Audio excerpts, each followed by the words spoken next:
Il y a une question qui est posée encore et encore, et qui ne reçoit jamais de réponse satisfaisant pleinement tout le monde. Elle est simple, directe et inconfortable. Le Dieu qui parle depuis un buisson ardent, le Dieu qui envoie les plaies sur l'Égypte, le Dieu qui guide son peuple à travers la mer qui s'écarte, le Dieu qui prononce le premier et principal mot de toute cette histoire. Je suis l'Éternel, ton Dieu, qui t'ai fait sortir du pays d'Égypte, de la maison de servitude. Le Dieu de la libération, le Dieu qui hait l'esclavage, parce qu'il a lui-même arraché son peuple à celui-ci. Et ce même Dieu, dans ces mêmes livres, littéralement, dans les chapitres qui suivent le don des 10 commandements, il dicte des règles détaillées sur la manière correcte de posséder des esclaves. Ce n'est pas une interprétation, ni une spéculation. Le 21e chapitre du livre de l'Exode commence par ces mots. « Voici les lois que tu leur présenteras. » Et la première loi concerne les esclaves. Comment concilier le Dieu libérateur et le Dieu donnant des instructions sur l'esclavage? Ce n'est pas une question rhétorique. C'est l'un des paradoxes théologiques les plus profonds de tout l'Ancien Testament. Et l'une des raisons pour lesquelles ce sujet ne lâche ni les historiens, ni les théologiens, ni simplement les gens qui lisent la Bible avec attention. Dans cette enquête, nous avancerons lentement. Nous regarderons les textes eux-mêmes, ce qui y est précisément écrit. Nous examinerons le contexte historique, ce que signifiait l'esclavage dans le monde où ces lois furent créées. Nous comparerons les règles bibliques avec les lois des peuples voisins. Nous analyserons les 3 principales explications théologiques de cette contradiction. Et à la fin, nous dirons honnêtement ce qui reste sans réponse. Parce que cette question mérite une conversation honnête et non des simplifications confortables. La première chose à comprendre, le mot « esclavage » porte dans notre conscience moderne une image très concrète. Une image forgée sous l'influence de ce qui s'est produit au XVIIe, XIXe siècle. La traite transatlantique. L'esclavage plantationnaire dans le Nouveau Monde. L'esclavage, comme institution fondée sur des critères raciaux et accompagnée de brutalité systématique d'une ampleur inédite. Quand nous lisons le mot « esclave » dans le texte biblique, nous voyons précisément cela. Et cela semble être la première source d'incompréhension. L'esclavage dans le monde antique du 3e au 1er millénaire avant notre ère était une institution fondamentalement différente. Non pas dans le sens où il était bon ou juste, ce n'était pas le cas. Mais sa logique, son mécanisme, sa place dans la société différait substantiellement de ce que l'ère coloniale européenne créa par la suite. Dans l'ancien Proche-Orient, l'esclavage était avant tout une institution économique. Une personne pouvait devenir esclave de plusieurs manières. La première, et la plus répandue, la dette. Si une personne contractait une dette qu'elle ne pouvait rembourser, elle ou les membres de sa famille pouvaient être transférés au créancier en paiement de la dette pour travailler jusqu'à son remboursement. C'est ce qu'on appelle l'esclavage pour dette, et il était largement répandu dans tout le Proche-Orient. La deuxième voie, la capture. Les prisonniers de guerre dans le monde antique étaient presque universellement réduits en esclavage. C'était la norme, à laquelle on ne dérogeait pratiquement jamais. La troisième, la naissance. Un enfant né d'une esclave devenait automatiquement esclave dans la plupart des systèmes juridiques de l'époque. La quatrième, la vente. Des parents réduits à la misère pouvaient vendre leurs enfants. Dans des cas exceptionnels, une personne se vendait elle-même. L'esclavage dans ce monde-là n'était pas déterminé par l'origine, la couleur de peau ou l'appartenance ethnique. Un Grec libre pouvait devenir esclave en étant capturé. Un Égyptien riche ne craignait pas de devenir esclave tant qu'il était riche. Un Babylonien pouvait posséder un esclave babylonien. Cet aspect distingue fondamentalement l'esclavage antique de l'esclavage racial des temps modernes. Il y avait d'autres voies. Dans les années de famine et de détresse particulièrement dure, les gens se vendaient volontairement en esclavage, simplement pour survivre, pour avoir un toit et de la nourriture. Cela semble terrible, mais dans le contexte d'un choix entre mourir de faim dans la rue et une perte temporaire de liberté avec une nourriture garantie, c'était une réalité pour des millions de personnes pendant des millénaires. L'ampleur du phénomène doit aussi être comprise. Selon certaines estimations, à l'époque classique, dans certaines régions de la Méditerranée, les esclaves constituaient un tiers, voire plus, de la population totale. Dans l'Égypte des pharaons, la construction d'ouvrages monumentaux reposait sur le travail de travailleurs dépendants. En Mésopotamie, les domaines palatiaux et templiers détenaient des milliers d'esclaves. Ce n'est pas un phénomène marginal, c'est une partie de l'architecture économique fondamentale. La législation biblique opère précisément dans ce contexte. Elle n'a pas inventé l'esclavage. Elle n'a pas créé quelque chose qui n'existait pas avant elle. Elle a hérité d'une institution déjà existante, omniprésente, habituelle, intégrée à l'économie et à la vie quotidienne de tous les peuples de l'époque sans exception, et a tenté de la réguler. La question de savoir si cela constitue une justification suffisante reste ouverte théologiquement. Mais comprendre de quoi il est exactement question dans le texte est impossible sans ce contexte. Lire les lois bibliques sur l'esclavage à travers le prisme du Nouveau Monde, c'est à peu près la même chose que juger des chirurgiens médiévaux selon les standards de la médecine moderne.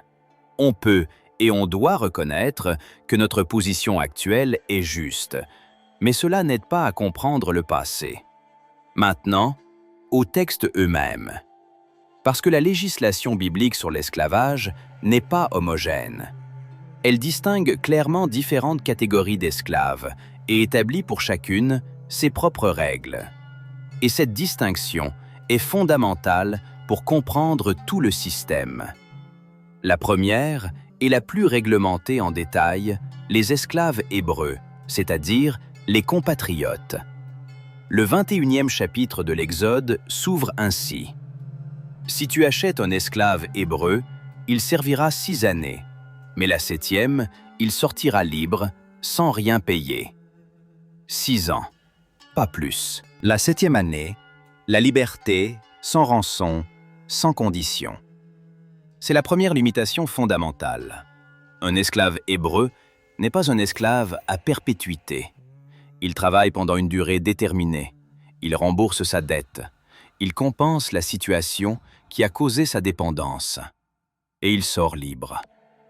Ce n'est pas tant un esclavage au sens habituel qu'un service forcé, temporaire, avec une durée limitée.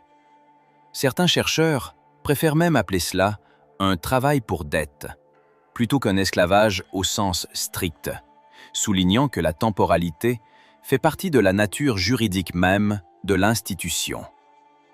Le livre du Deutéronome, dans le 15e chapitre, développe cette idée et ajoute un détail important, frappant. Quand tu le renverras libre de chez toi, tu ne le renverras point à vide. Tu le pourvoiras libéralement de ton menu bétail, de ton air, de ton pressoir. C'est-à-dire que l'ancien esclave sort libre, non seulement libéré. Le maître est obligé de le doter pour commencer une nouvelle vie. Du bétail, du grain, du vin. Un soutien matériel concret et substantiel qui doit l'aider à ne pas retomber immédiatement dans le piège de la dette après sa libération. C'est inhabituel pour l'époque. Dans la plupart des systèmes juridiques du Proche-Orient, la libération était rare, et encore moins d'une indemnité de départ obligatoire. Le code de Hammurabi, par exemple, permettait de libérer un esclave pour dette, mais ne disait rien sur l'obligation de lui fournir des biens lors de sa libération. Le 15e chapitre du Deutéronome ajoute à cette norme une dimension psychologique. Ne regarde pas d'un œil chagrin ton esclave quand tu le renverras libre de chez toi, car il t'a servi 6 ans, ce qui vaut le double du salaire d'un mercenaire. Autrement dit, ne te plains pas de perdre un travailleur. Il a honnêtement accompli son travail. Tu as reçu assez. Maintenant, libère-le. Ce n'est déjà plus seulement une norme juridique. C'est un appel moral au maître. Une tentative de changer son attitude face à la situation. Reconnaître dans l'esclave non pas une chose, mais un travailleur qui a honnêtement accompli sa tâche. Outre le cycle de 6 ans, il existait un autre mécanisme. L'année du jubilé. 50 ans. Chaque 50e année, le jubilé, année de libération et de restauration. Tu publieras la liberté dans le pays pour tous ses habitants, est-il écrit dans le 25e chapitre du Lévitique. Et chacun de vous retournera dans sa propriété, et chacun de vous retournera dans sa famille. Lors de l'année du jubilé, tous les esclaves hébreux étaient libérés. Toutes les terres hypothéquées retournaient à leurs propriétaires initiaux. C'était une réinitialisation économique complète, un nivellement forcé qui empêchait la stratification patrimoniale d'atteindre des formes extrêmes. Le mot même « jubilé » vient de l'hébreu « yovel », la corne de bélier, le chauffard, avec lequel était annoncé le début de l'année jubilaire. Son son de trompette annonçait la liberté. C'est ce mot qui, dans l'histoire ultérieure, est passé dans les langues européennes via le latin jubilaeus et nous a donné le mot jubilé au sens de célébration et de fête. Cela fonctionnait-il en pratique? Les témoignages directs que l'année du jubilé était réellement observée régulièrement dans l'histoire d'Israël sont extrêmement rares dans le texte. Le prophète Jérémie mentionne une situation où le roi Sédécias ordonna de libérer les esclaves, et les maîtres les reprirent ensuite. Cela en soi parle d'un écart entre la loi et la pratique. Mais la proclamation même d'un tel principe dans la loi sacrée, c'est une déclaration d'un système de valeurs. Un monde où existe la notion de propriété perpétuelle sur une autre personne diffère fondamentalement d'un monde où la loi dit « aucun esclavage, aucune dette, aucune inégalité patrimoniale n'est éternelle ». Mais voici le premier paradoxe au sein même du système, et il est véritablement étrange.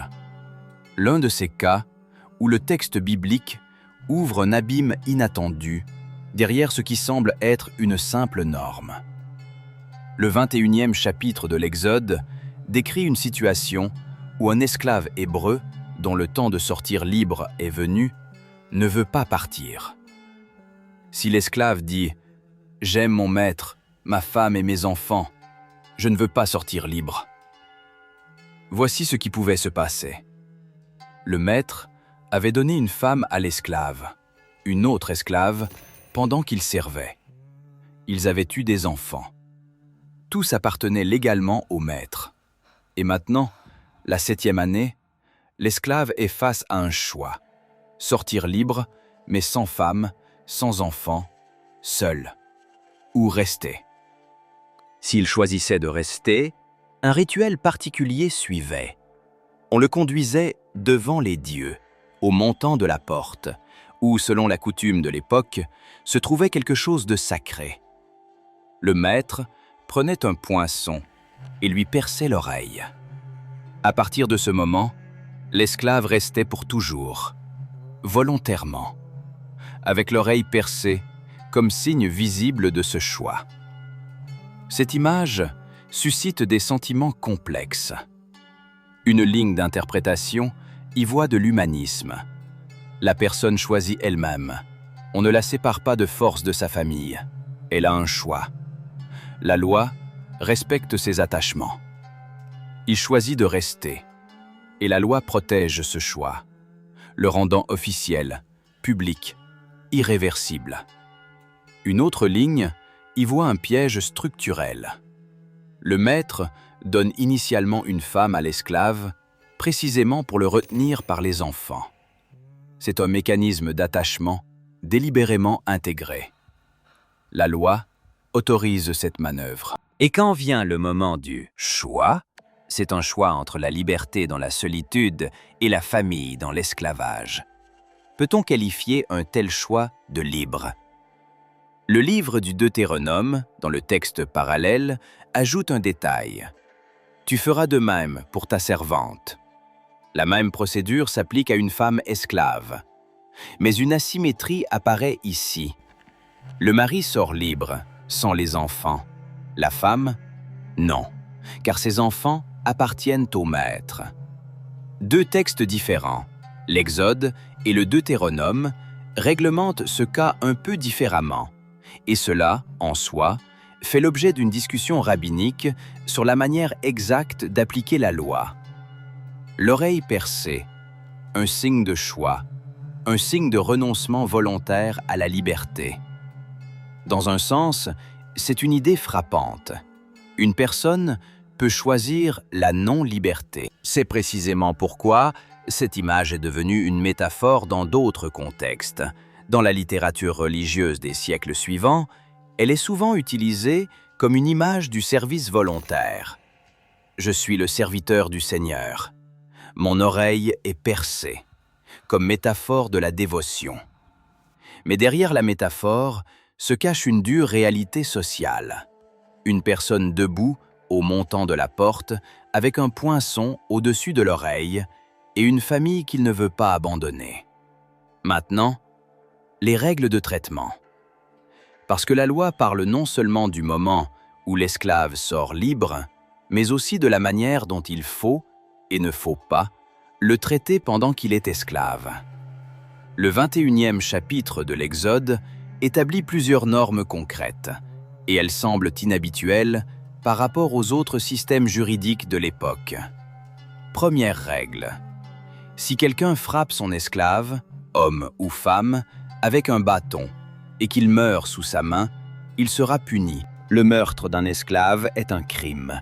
Ce n'est pas une norme allant de soi dans le monde antique, où l'esclave était légalement une chose, un bien.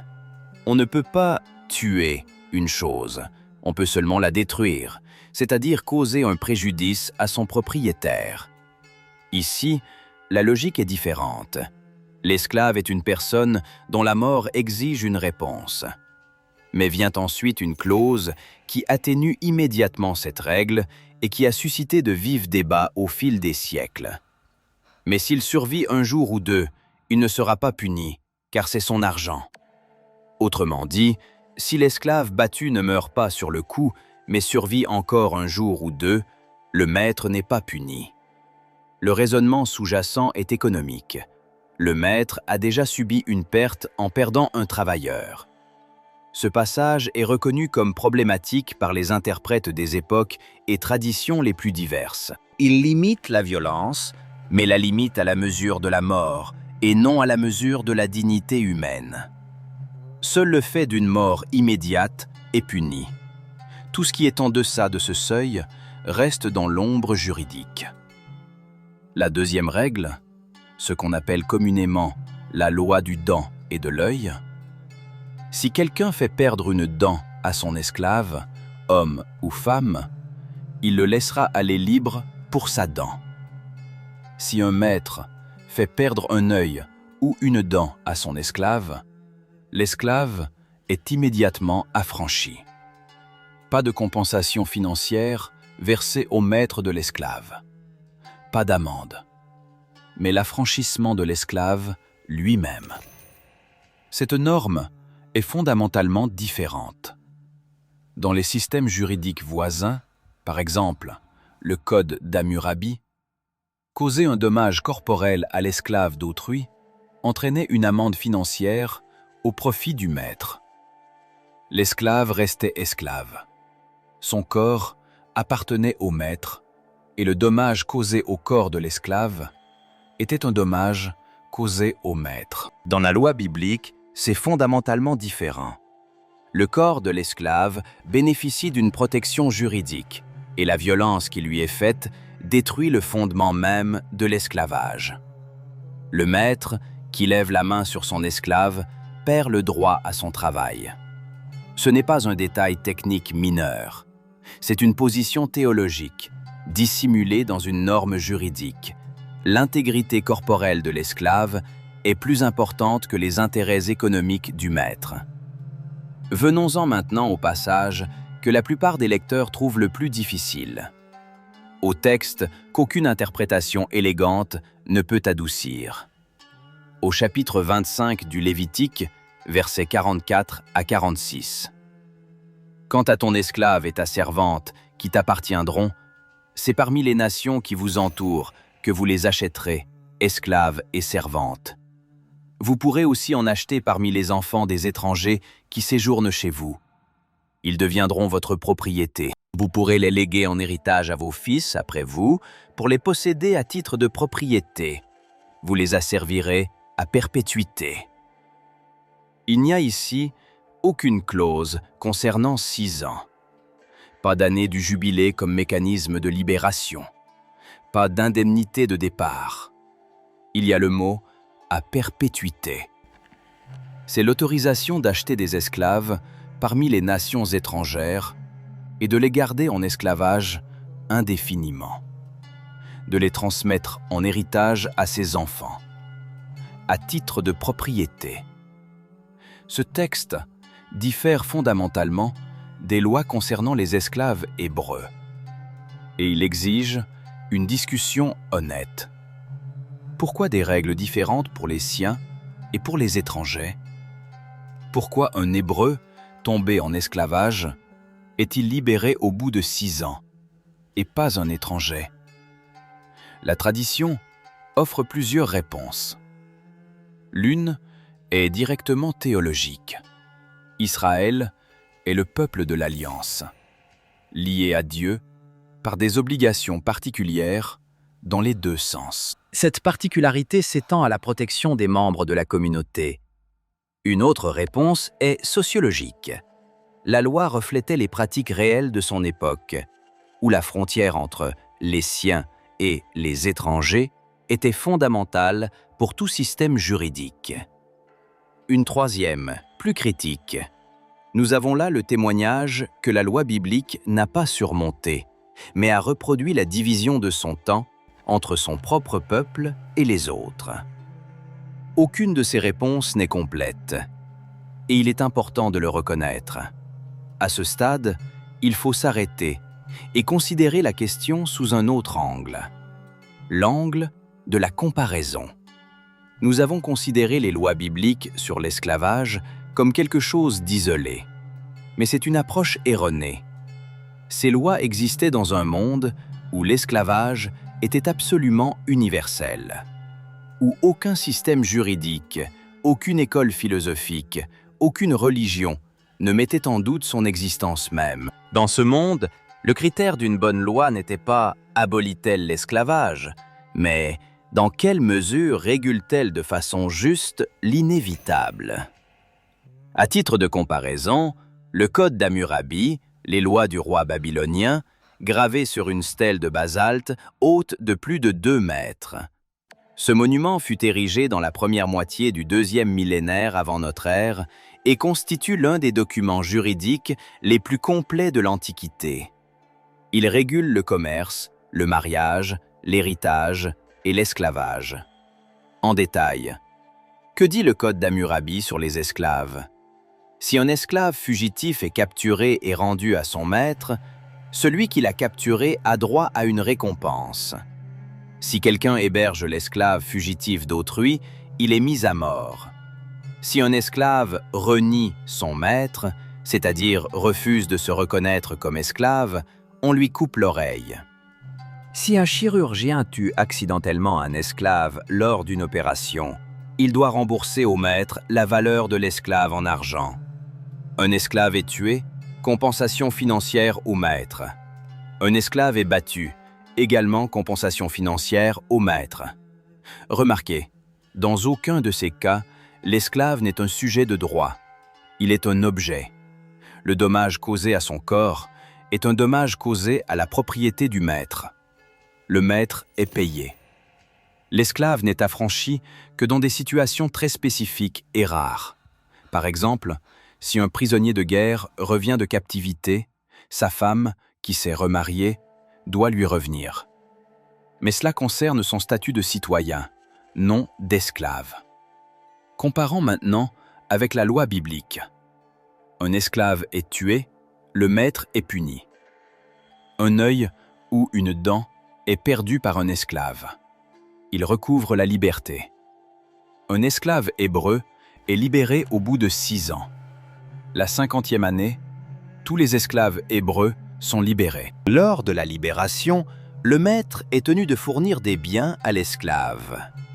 Cela ne signifie pas que la loi biblique est irréprochable.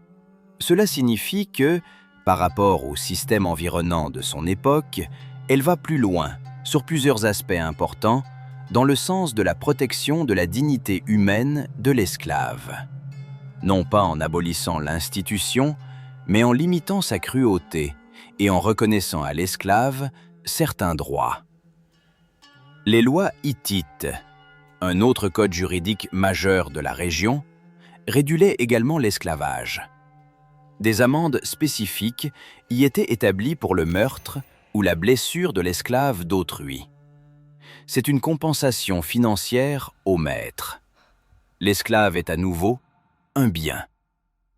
Les sources égyptiennes sur la condition des esclaves sont moins systématiques, mais le tableau général est le même.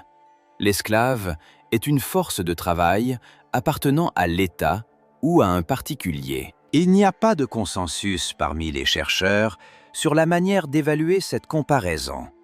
Certains disent « la loi biblique est progressiste pour son temps, et c'est un fait important ». D'autres objectent « le progressisme par rapport à Hammurabi n'est pas une justification théologique ». D'autres encore proposent une position médiane. Il faut séparer la question historique, comment cette loi se situait-elle par rapport à son contexte, de la question théologique. Dieu pouvait-il exiger davantage? Ce sont des questions différentes, exigeant des réponses différentes.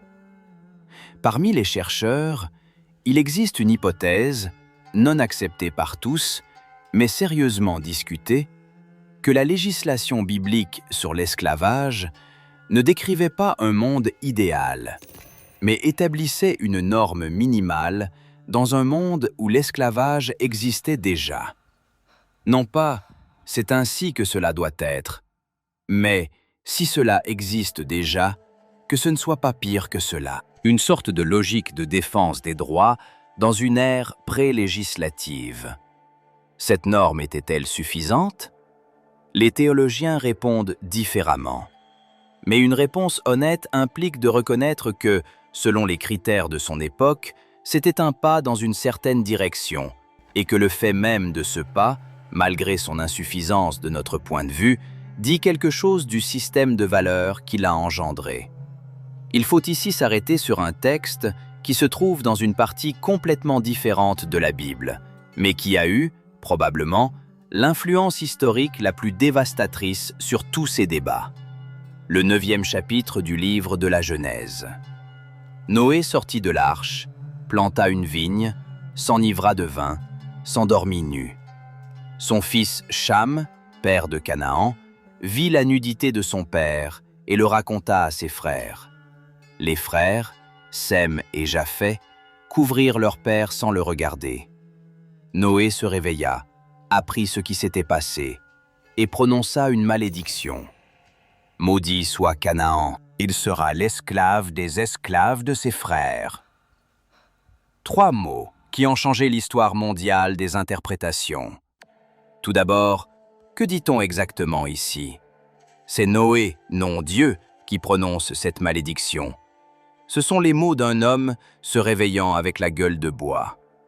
La malédiction est dirigée contre Canaan, fils de Cham, non contre Cham lui-même, non contre les Africains, ni contre les Noirs en général, contre Canaan et ses descendants.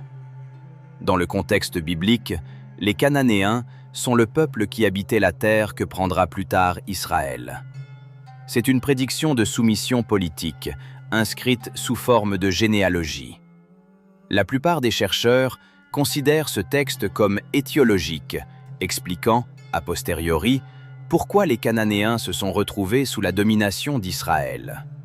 Aucun lien avec l'Afrique, aucun lien avec la couleur de peau, aucun lien avec la traite transatlantique. Mais au XVIIe, XVIIIe et XIXe siècle de notre ère, ce texte fut réinterprété, parfois intentionnellement, parfois par ignorance. Cham fut identifié à l'Afrique, parce que l'un de ses fils était Couche, associé au sud. La malédiction de Canaan fut étendue à tous les descendants de Cham, et l'on en conclut « L'esclavage des Noirs est l'accomplissement de la malédiction biblique. Un ordre établi par Dieu. » Ce fut l'une des tragédies interprétatives les plus cruelles de l'histoire du traitement du texte biblique. Parce qu'elle ne découlait pas du texte, elle lui fut imposée. On la lisait à sa place. La plupart des théologiens et chercheurs, examinant cette question sans parti pris, s'accordent à dire « Il n'y a aucune malédiction de Cham au sens d'une condamnation raciale des peuples noirs dans le texte. C'est une construction ultérieure, utilisée pour trouver une justification religieuse à ce qui en nécessitait une. » Revenons maintenant à la principale contradiction théologique. Parce que celui qui a donné les lois sur les esclaves est le même qui a libéré Israël de l'esclavage égyptien. Ce lien dans la Bible n'est pas accidentel. Il est souligné à de multiples reprises et avec une insistance délibérée. Souviens-toi que tu as été esclave au pays d'Égypte, et répété dans la Torah encore et encore, comme motivation pour observer les lois. Non, observe la loi parce que tu es fort et que tu le peux. Non, observe la loi parce que tu en seras récompensé. Mais observe la loi parce que tu sais ce que signifie être dans la situation où se trouve maintenant celui que tu détiens. Une logique de mémoire et de compassion. N'opprime pas l'étranger. Vous connaissez le cœur de l'étranger, car vous avez été étranger au pays d'Égypte. L'étranger qui séjourne avec vous sera pour vous comme un indigène. Tu l'aimeras comme toi-même, car vous avez été étranger au pays d'Égypte. Cette logique fonctionne effectivement au sein de la législation hébraïque. C'est elle qui est à l'origine de la durée de 6 ans, de la loi du dent et de l'œil, de l'indemnité de départ, de l'année du jubilé. Ce n'est pas une philosophie abstraite, ce sont des conclusions tirées d'une expérience historique concrète. L'ancien esclave se souvient de ce que c'est que d'être esclave. La loi fait appel à cette mémoire. Mais si cette expérience a engendré la compassion, pourquoi n'a-t-elle pas engendré l'abolition? Pourquoi Dieu, qui a fait sortir Israël de la maison de servitude, n'a-t-il pas dit simplement et clairement « Il ne doit y avoir d'esclavage pour personne, en aucune circonstance ». C'est peut-être la question la plus aiguë de toute cette thématique, et elle ne reçoit pas de réponse satisfaisante dans le texte lui-même. Le texte n'explique pas cette contradiction. Il la contient et laisse le lecteur seul avec elle. Certains chercheurs attirent l'attention sur un détail qui pourrait être une clé, bien qu'incomplète. Dans le 10e commandement, le commandement interdisant de convoiter ce qui appartient à autrui, l'esclave est énuméré au même titre que la maison, la femme, le bœuf et l'âne. Tu ne convoiteras pas la maison de ton prochain, tu ne convoiteras pas la femme de ton prochain, ni son esclave, ni sa servante, ni son bœuf, ni son âne. L'esclave dans la liste des biens. C'est tout à fait explicite. Mais ce même 10e commandement, le commandement concernant le sabbat, qui est le 4e commandement, placé au cœur même du décalogue, dit autre chose. Tu ne feras aucun ouvrage, ni toi, ni ton fils, ni ta fille, ni ton esclave, ni ta servante. L'esclave est un sujet de la loi, et non seulement un objet de prohibition. Il a le Shabbat. Il a un jour qui appartient à Dieu. Ce jour, il ne travaille pas, comme le maître, comme le fils du maître, comme toute personne libre. Cette contradiction est au cœur même du décalogue. Une loi voit l'esclave comme une propriété, une autre comme un participant de la communauté religieuse. Ces deux perspectives coexistent au centre même de la loi juive. Et leur tension, selon certains théologiens, n'est pas une erreur, mais un moteur qui a finalement orienté la tradition dans une certaine direction. Il existe une autre norme, rarement mentionnée dans ce contexte, mais que plusieurs chercheurs considèrent comme très révélatrice. Le chapitre 23 du Deutéronome. Ne livre pas l'esclave à son maître, quand il se réfugiera auprès de toi, fuir son maître. Il habitera chez toi, parmi vous, dans le lieu qu'il choisira, dans une de tes villes, où il se trouvera bien. Ne l'opprime pas. Lisez cela attentivement. Un esclave fugitif arrive dans une ville israélite, et on ne doit pas le livrer à son maître. On ne doit pas l'opprimer. Il choisit où vivre. On lui permet de rester libre. Dans le code de Hammurabi, le refuge à un esclave fugitif était puni de mort. Dans la plupart des systèmes juridiques de l'Antiquité, la capture et le retour des fugitifs étaient une obligation pour chaque citoyen libre. Ici, c'est l'inverse. L'esclave fugitif obtient un refuge. Personne n'est obligé de le capturer. Personne n'est obligé de le retourner. Si cette norme fonctionnait littéralement, elle créait un puissant incitatif structurel à la fuite et rendait l'institution de l'esclavage intrinsèquement instable. Certains chercheurs y voient un signe que le législateur, en quelque sorte, ne voulait pas que l'esclavage fonctionne trop bien. Le système autorise formellement l'esclavage, mais le sape silencieusement de l'intérieur. La première réponse est généralement appelée théorie de l'accommodation. Son essence est la suivante. Dieu, lorsqu'il révèle sa volonté aux hommes, le fait toujours dans un contexte historique, culturel et linguistique concret. Il parle aux hommes dans leur langue, non seulement dans le sens linguistique, mais aussi conceptuel. Il travaille avec ce qui existe, avec les catégories de pensée, les structures sociales, les réalités économiques qui sont déjà présentes. Selon cette version, l'esclavage au XIIIe-XIIe siècle avant notre ère était si universel, si intégré à la structure même de l'économie et de la société, que son abolition immédiate n'aurait pas été simplement irréaliste, elle aurait été incomprise. La demande « il n'y a pas d'esclavage » dans un monde où l'esclavage était omniprésent aurait été perçue comme serait aujourd'hui perçue la demande d'abolir immédiatement le travail salarié ou les intérêts bancaires.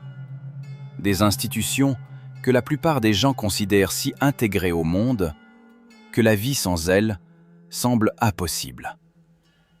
Dieu, selon cette version, accommodait sa révélation, c'est-à-dire l'adaptait à la réalité de son auditoire. Il n'a pas aboli l'esclavage, mais l'a entouré de restrictions qui le rendaient moins cruel et préparaient graduellement le terrain pour sa future abolition. Cette version a une logique, mais elle a un point vulnérable évident. Si Dieu pouvait accommoder l'esclavage pour des raisons de réalisme culturel, alors comment pouvons-nous être sûrs qu'il n'a pas accommodé quelque chose d'autre? Quelle est la limite entre ce qui est temporairement accommodé et ce qui est absolument obligatoire? La seconde réponse, théorie de la trajectoire morale, est liée à la première, mais place les accents différemment. Selon cette version, la loi biblique doit être lue non comme un code statique, mais comme un moment dans un mouvement. Un mouvement vers plus de justice, plus de respect pour la dignité humaine, plus de protection des vulnérables. Et si on regarde l'histoire de ce mouvement à grande échelle, du code de Hammurabi à la Torah, de la Torah aux prophètes, des prophètes au Nouveau Testament, de celui-ci à la pensée théologique ultérieure, alors une trajectoire est visible. Le prophète Amos fulmine contre ceux qui vendent le juste pour de l'argent et le pauvre pour une paire de sandales. Le prophète Jérémia exhorte le roi à la justice, rappelant le sort des oppresseurs. Le prophète Isaïe parle de « libérer les captifs » comme élément d'un jeûne pieux. Ce ne sont pas des changements législatifs, c'est une pression morale interne à la tradition qui déplace graduellement le centre de gravité.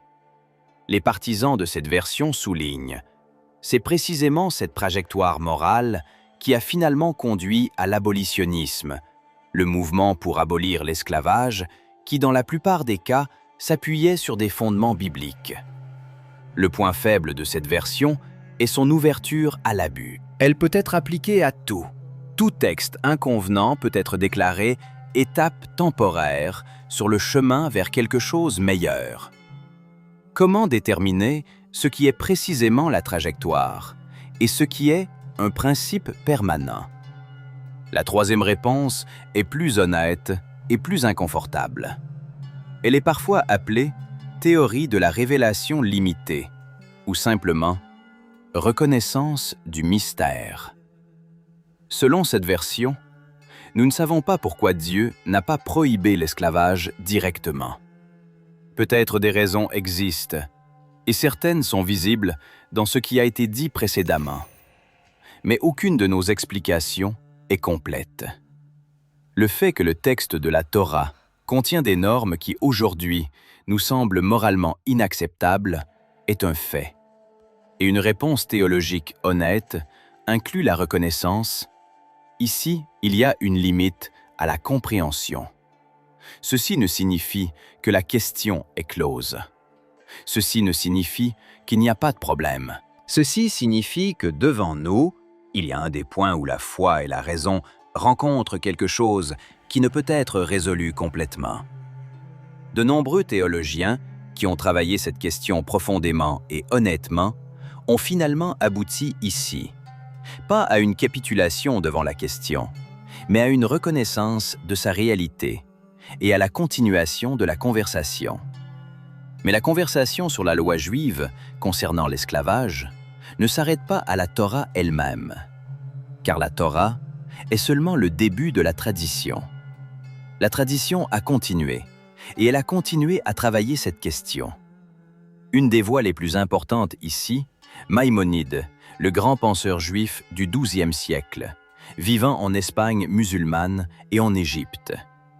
Il a systématisé la loi juive dans son monumental ouvrage Mishneh Torah et a consacré une partie significative de ce travail aux lois sur l'esclavage. Que fait Maïmonide? Il n'abolit pas les lois de la Torah. Cela n'est pas dans son pouvoir, ni dans sa tâche. Mais il superpose un niveau supplémentaire d'interprétation qui change substantiellement leur sens pratique. Maïmonide écrit « Il est permis de travailler l'esclave avec rigueur, mais le chemin de la sagesse et de la vertu est être miséricordieux et rechercher la justice, ne pas imposer un joug pesant à l'esclave et ne pas lui causer souffrance. Et il faut lui donner à manger et à boire de tout ce que tu manges et bois toi-même. Jamais il ne faut l'humilier, ni par la main, ni par la parole. » Ceci n'est pas une imitation juridique dans le sens strict. C'est une instruction morale, inscrite dans le code légal. Maïmonide dit « La loi permet, mais la sagesse demande plus. La sagesse demande de traiter l'esclave comme un homme, comme un prochain. » Ensuite, il ajoute quelque chose encore plus important. La cruauté se rencontre seulement chez les idolâtres. Mais les descendants de notre père Abraham, Israël, sur lesquels Dieu a répandu la grâce de sa Torah et a prescrit les lois de justice et les établissements droits, sont miséricordieux avec tous. Ceci est un mouvement théologique audacieux. Maïmonide affirme en fait « Le traitement cruel des esclaves est incompatible avec l'identité juive. Non parce qu'il est juridiquement prohibé dans une norme spécifique, mais parce qu'il contredit la nature même de ce qu'est un juif. Un juif est un descendant d'Abraham, à qui la Torah a été donnée pour la justice. La cruauté envers l'esclave est un reniement de cet héritage. » Maïmonide développe aussi des règles détaillées sur comment se conduire avec les esclaves dans des situations spécifiques. Il insiste que l'esclave doit manger la même chose que le maître ne doit pas crier sur l'esclave devant les autres gens, que l'esclave, qui a été circoncis et converti au judaïsme, approche en statut d'un homme libéré et doit bénéficier du respect correspondant. Le Talmud est aussi important. Dans le Talmud, il y a une maxime fameuse. Celui qui acquiert un esclave acquiert un maître sur lui-même. Parce que les obligations du maître vers l'esclave sont si nombreuses et spécifiques que la différence entre maître et esclave perd sa netteté. Le maître doit nourrir l'esclave comme lui-même, l'habiller comme lui-même, lui procurer un logement équivalent à lui-même. S'il y a un seul coussin, alors l'esclave dort sur lui, et le maître, non. Ceci n'est pas une norme littérale, mais une exagération pédagogique. Mais elle indique la direction dans laquelle l'interprétation se déplaçait. Les sages talmudiques, aussi graduellement, réduisaient les situations dans lesquelles l'esclavage était appliqué en pratique. Ils ajoutaient des barrières procédurales et éthiques qui rendaient l'esclavage réel. Surtout l'esclavage des étrangers. Toujours plus rare et toujours plus limité. Ceci n'était pas une abolition déclarative, mais ceci était un travail d'interprétation cohérent, se déplaçant dans une direction. Si Maïmonide représente l'interprétation médiévale, le Talmud, plus ancien, créé dans les premiers siècles de notre ère, ajoute à cette image quelques traits substantiels supplémentaires. Les sages talmudiques, discutant les lois sur l'esclavage, se déplaçaient cohérentement dans la direction de leurs limitations. Sans abolir littéralement, ils créaient des barrières d'interprétation qui rendaient l'application des lois complexes ou pratiquement impossibles. Par exemple, les esclaves d'origine non juive, selon la loi biblique, pouvaient être donnés en esclavage permanent. Mais le Talmud insistait. Cet esclave doit être converti au judaïsme, passer la circoncision, accepter les commandements. Et un esclave converti, ayant accepté le judaïsme, se trouvait significativement plus proche d'un juif en statut légal que d'un esclave étranger. Plus encore, le Talmud établissait que le maître était obligé de procurer à l'esclave nourriture, habillement, abri, au même niveau que sa propre famille.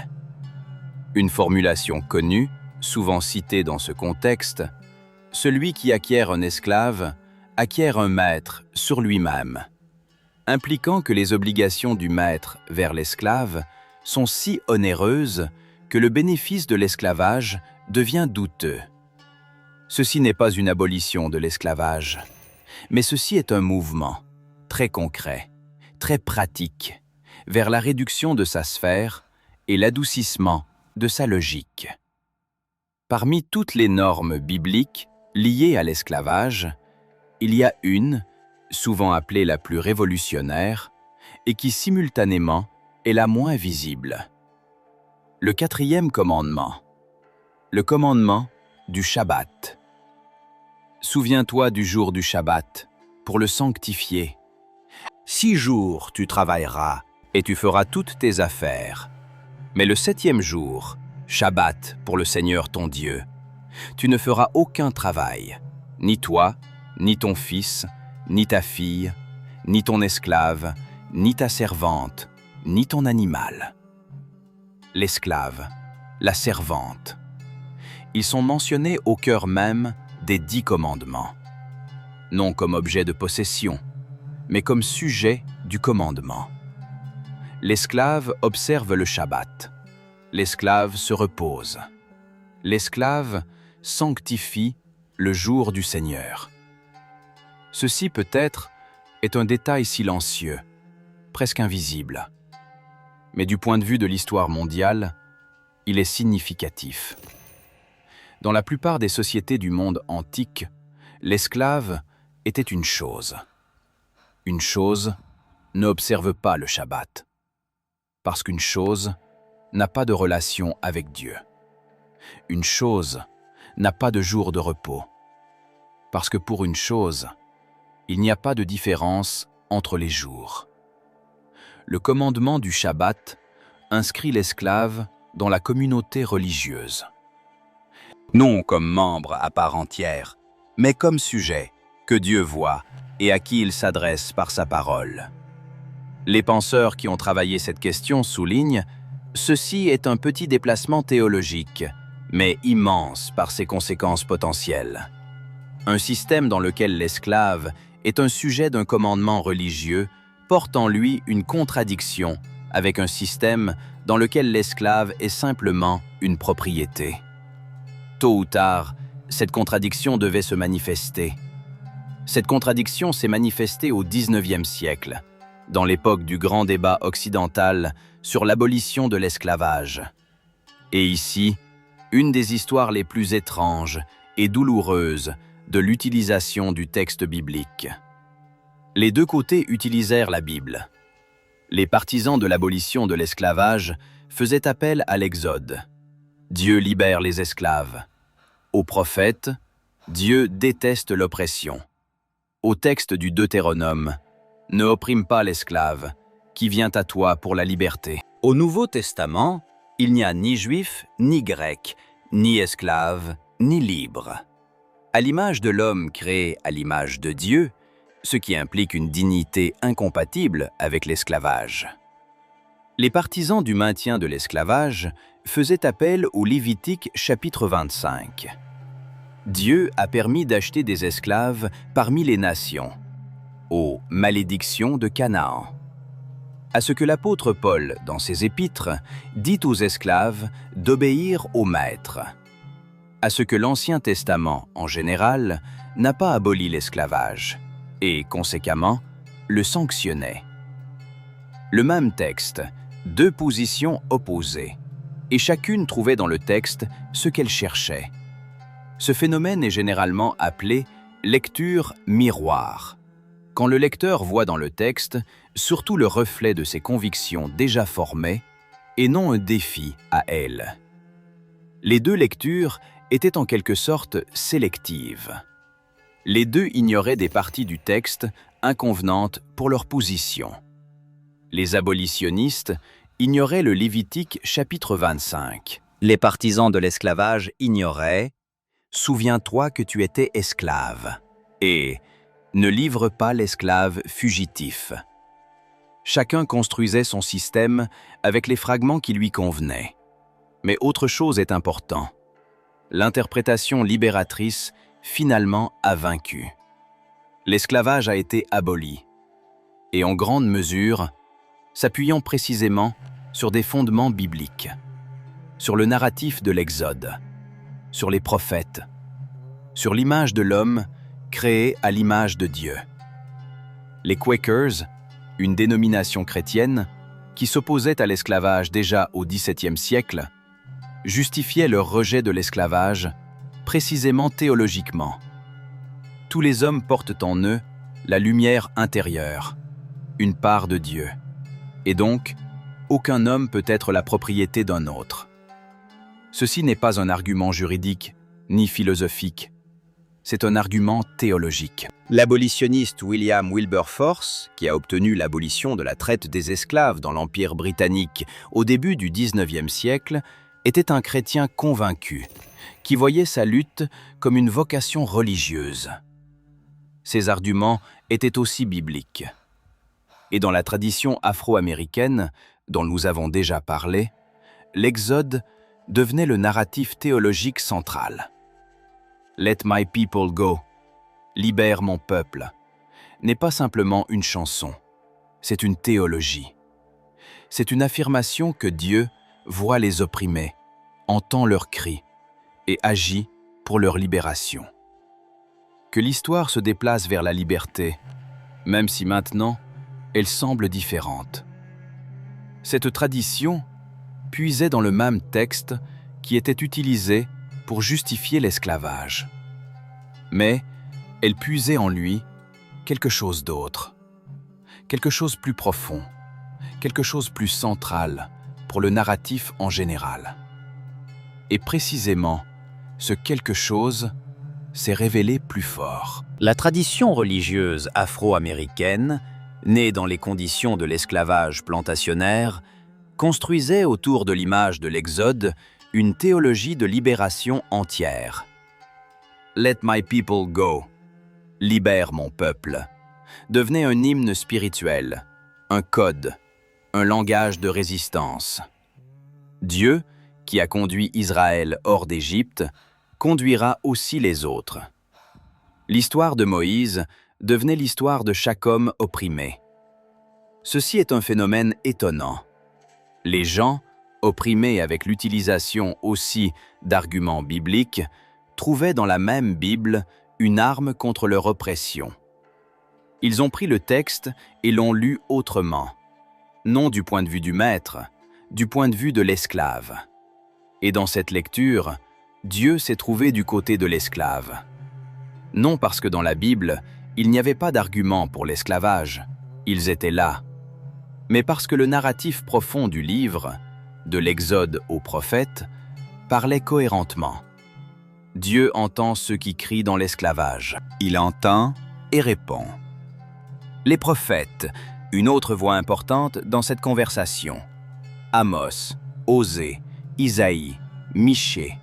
Ils ont écrit au 8e, 7e siècle avant notre ère, quand l'institution de l'esclavage était déjà longtemps ancrée dans la loi. Et néanmoins, ils parlèrent contre l'oppression avec une telle force que leurs mots sonnent comme un défi au système même. Amos appelle ceux qui vendent le juste pour de l'argent et le pauvre pour une paire de sandales, des malfaiteurs que Dieu ne pardonnera pas. Ceci n'est pas simplement rhétorique, c'est une position théologique. Dieu est du côté du pauvre, non du riche, du côté de l'opprimé, non de l'oppresseur. Isaïe proclame que le jeûne pieux est rompre les liens de l'injustice, défaire les liens du joug et libérer les opprimés. Le jeûne sans libération des opprimés n'est pas un jeûne, mais une représentation. Michée formule la demande de Dieu extrêmement simplement. Agir avec justice, aimer la miséricorde et marcher humblement avec ton Dieu. Justice, non sacrifice. Miséricorde, non rituel. Toutes ces voies, dans la même tradition qui permettait l'esclavage.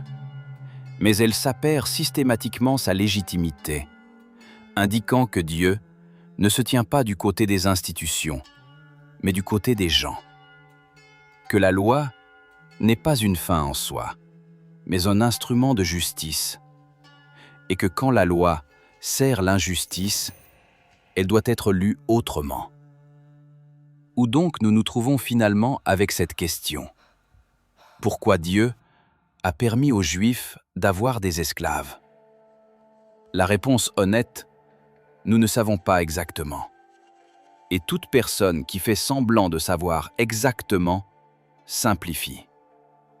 Nous connaissons le contexte. Un monde dans lequel l'esclavage était aussi habituel que le travail salarié aujourd'hui. et abolir cela par un décret aurait été incompréhensible pour la plupart des gens de cette époque. Nous connaissons les limitations. 6 ans, l'année jubilaire, la loi de la dent et de l'œil, la prohibition du meurtre de l'esclave, le Shabbat pour tous, la non-livraison des esclaves fugitifs. Nous connaissons la perspective comparative. Ces limitations allaient plus loin que la plupart des systèmes voisins de leur temps. Nous connaissons le texte difficile du Lévitique, la permission de l'esclavage permanent étranger, qui ne s'insère pas dans les explications élégantes. Nous savons que la tradition ne s'est pas arrêtée sur ce texte, que les sages, les prophètes, les théologiens ont continué à travailler avec lui, superposant de nouvelles limitations, déplaçant les accents, se déplaçant dans une certaine direction. Que ce mouvement, finalement, a conduit à ce que l'esclavage dans le monde occidental a été aboli, aussi par les mains des gens qui puisaient la force dans la même Bible. Mais nous savons aussi que ce texte a été utilisé pour justifier un des plus grands crimes dans l'histoire humaine, l'esclavage racial du Nouveau Monde. Et ceci n'est pas simplement un malentendu historique, c'est un rappel constant que les textes sacrés demandent une lecture responsable, historiquement informée, moralement honnête. Que la lettre sans l'esprit peut être dangereuse. Il y a une image du texte biblique qui nous ramène inopinément au début même de cette conversation et peut-être exprime mieux son essence. L'image de Dieu, parlant du buisson ardent à Moïse, « J'ai vu la souffrance de mon peuple en Égypte et j'ai entendu son cri de ses surveillants. Je connais ses douleurs et je viens le libérer. J'ai vu, j'ai entendu, je connais. » 3 verbes, 3 dimensions de la manière dont Dieu se rapporte à la souffrance des opprimés. Non un observateur neutre, non un législateur régulant l'institution à distance, mais celui qui voit, entend et connaît, et en raison de cela agit. Le profil moral de Dieu, comme il apparaît dans le narratif biblique en général, n'est pas le profil d'un propriétaire d'esclaves. C'est le profil de celui qui entend le gémissement des esclaves, qui les conduit hors de la maison de servitude, qui demande que son peuple se souvienne « Vous aussi avez été esclaves ». Précisément ce « souviens-toi » peut être la réponse principale que le texte donne à sa propre contradiction. Non une explication pourquoi l'esclavage était permis, mais une indication sur quelle doit être l'attitude vers les opprimés, et sur quelle direction se déplace l'histoire, si on la comprend de l'intérieur et non seulement de l'extérieur. La direction n'est pas vers plus d'oppression, la direction est vers la liberté. Le texte contient une contradiction, mais il contient aussi en lui une force qui, pendant des siècles, a travaillé contre cette contradiction de l'intérieur, et qui, finalement, non sans lutte, non sans sang, a vaincu. Ceci, peut-être, est le plus étonnant dans cette histoire, que la semence de son propre dépassement a été semée dans ce texte dès le début. Que « souviens-toi que tu étais esclave » s'est révélé plus fort que « vous pouvez acheter des esclaves parmi les nations ». Que Dieu, qui a dit « libère mon peuple », finalement s'est révélé plus convaincant que tout le reste.